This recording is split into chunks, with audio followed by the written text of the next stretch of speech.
अभी आप सभी बोर्ड एग्जाम की तैयारी में लगे हुए हैं और आप सभी का यही सपना होगा कि मैं इस बोर्ड एग्जाम में अच्छा से अच्छा स्कोर करूं, अधिक से अधिक अंक लाऊं। लेकिन कई बार ये देखा गया है कि 90% स्टूडेंट्स को ये नहीं पता होता है कि एग्जाम के आखिरी दिनों में हमें कैसे पढ़ना चाहिए, किन गलतियों से हमें बचना चाहिए एग्जाम के आखिरी समय में।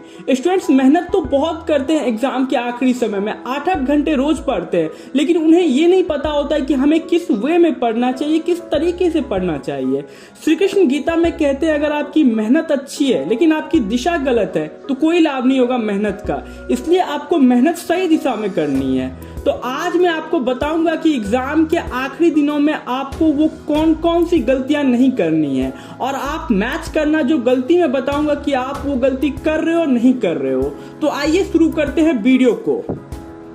देखिए, जो सबसे पहली गलती आपको नहीं करनी है एग्जाम के आखिरी समय में वो कि डोंट रीड न्यू टॉपिक। जी हाँ दोस्तों, आपको एग्जाम के आखिरी समय में नए टॉपिक पर ज्यादा फोकस नहीं करना है। आपको क्या करना है कि आपने जो टॉपिक पहले पढ़ रखी है, जो चैप्टर आपने पहले खत्म कर रखे हैं, पहले आपको उन्हीं में परफेक्शन लानी है, उसी में आपको महारत हासिल कर ली है। मतलब आप उन सब टॉपिक को इतना पढ़ लो, इतना रिवीजन कर लो कि आपको कहीं से कोई सा भी क्वेश्चन उन टॉपिक में से पूछे आप तुरंत आंसर कर दो। ऐसा कर लो उन सारे टॉपिक को।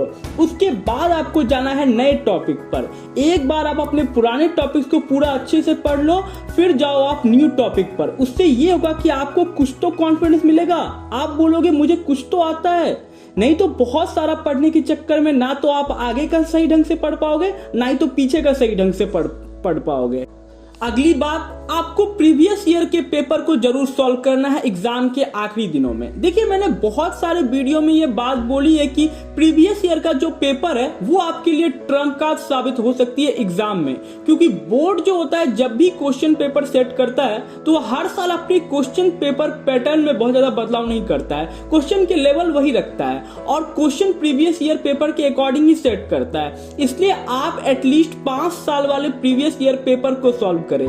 इससे आपको यह पता चलेगा कि बोर्ड किस तरह के क्वेश्चन पूछता है एग्जाम में और कौन कौन से टॉपिक बहुत ज्यादा इंपॉर्टेंट है एग्जाम के लिए। जैसे अगर मैं 10th वालों की बात करूं तो 10th वालों के लिए साइंस में ओम्स लॉ से क्वेश्चन आते ही आते हैं हर साल।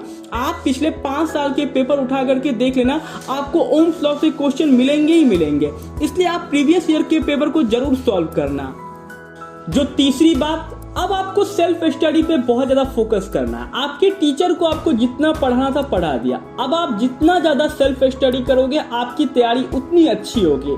बहुत बच्चों में ये कमी होती है कि वो अपने क्लास टीचर के भरोसे बैठे रहते हैं कि मेरा क्लास टीचर जब वो टॉपिक पढ़ाएगा तब मैं वो टॉपिक पढ़ूंगा। तो ये चीजें बिल्कुल गलत है। मैं ये मानता हूं कि अब आप ही अपने लिए बेस्ट टीचर हो। आपके टीचर को जितना पढ़ाना था उन्होंने आपको उतना पढ़ा दिया। अब आप अपने एग्जाम की तैयारी खुद से करो, खुद पर आप भरोसा दिखाओ और अगर कोई डाउट आए तब आप अपने टीचर की हेल्प लो। और आप यूट्यूब को कभी भी इग्नोर मत करना, क्योंकि यूट्यूब भी आपकी बहुत ज्यादा हेल्प कर सकता है एग्जाम टाइम में। जो अगली बात, आपको अपने सिलेबस का कंपेयर किसी फ्रेंड से नहीं करना है, क्योंकि अगर आप अपने किसी फ्रेंड से अपने सिलेबस का कंपेयर करोगे तो खामखा आपका मोरल डाउन होगा। अगर कोई दोस्त आपसे सिलेबस में आगे होगा और वहीं अगर आपका कोई दोस्त आपसे सिलेबस में पीछे होगा तो आप शायद हो सकता है कि ओवर कॉन्फिडेंट हो जाओ। इसलिए अपने सिलेबस का कंपेयर किसी से मत करो। आप अपनी तैयारी चुपचाप करते रहिए। किसी महापुरुष ने कहा है मेहनत इतनी खामोशी से करो कि सफलता शोर मचा दे। इसलिए आपको चुपचाप मेहनत करनी है, एग्जाम की तैयारी करनी है। एक दिन आपका रिजल्ट सब कुछ बयां करेगा।